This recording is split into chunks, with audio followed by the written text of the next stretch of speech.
Rebecca from Coaching for Lifetime Change. This video is about the question that I asked my Facebook page and on my webpage about times where parents have used their gut instinct to get the right answers. Over the last few years, this has been a fairly long journey for myself and my husband and my little family unit, especially with my oldest child Grace, who's 6 years of age, as well as my youngest Emma, who's 4 years of age now.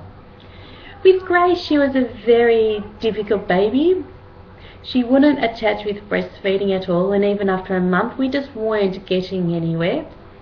She slept for 40 minutes in an entire day, so of course she was crying a lot majority of the day, and boy does she have the best set of lungs.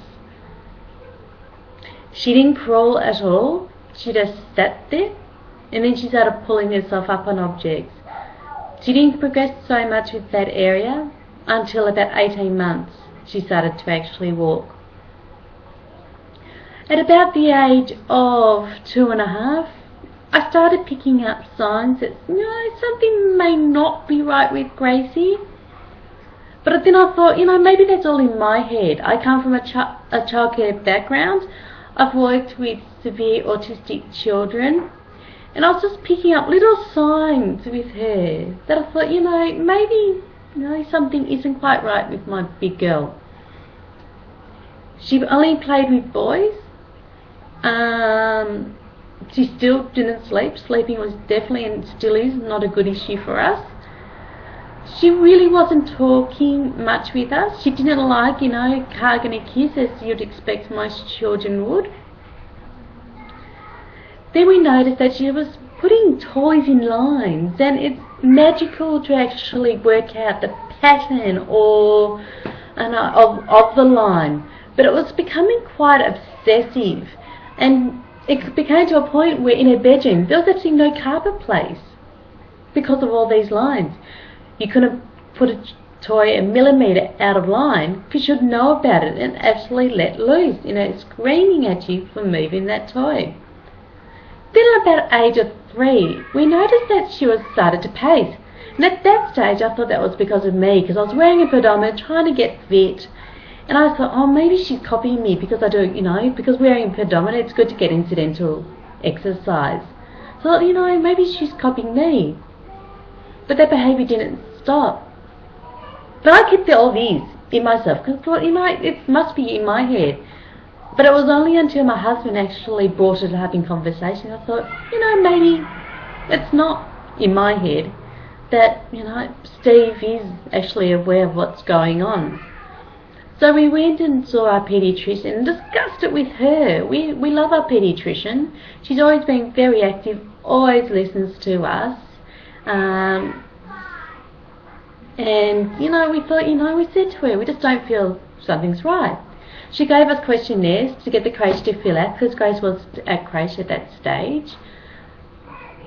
And it was an amazing experience. I guess maybe because of my background, I knew what questions to ask them.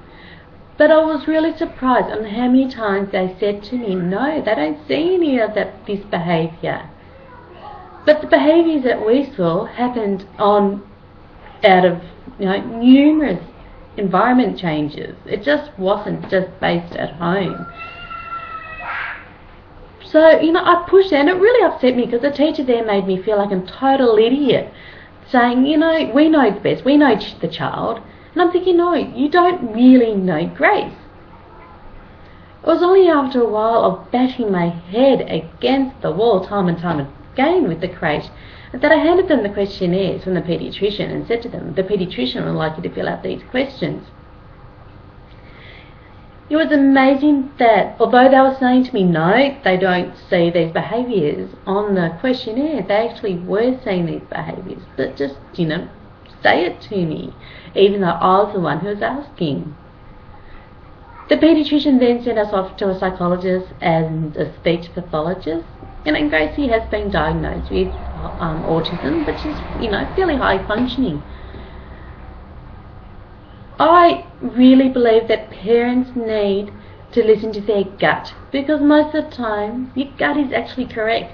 You know your child the best. So if you don't think you don't feel that there's something going right, seek help. Go seek a really, really good pediatrician to talk about your worries and concerns. It may be nothing, but your child. So don't give up. Make sure you keep pushing for those right answers. Because believe me, Grace has come a really, really long way because we got her in early. She's doing well at school. She still paces and everything, but she's come a long way since upon diagnosis. So don't give up. Listen to that gut instinct, and I'm sure you'll get the right answer. Thank you.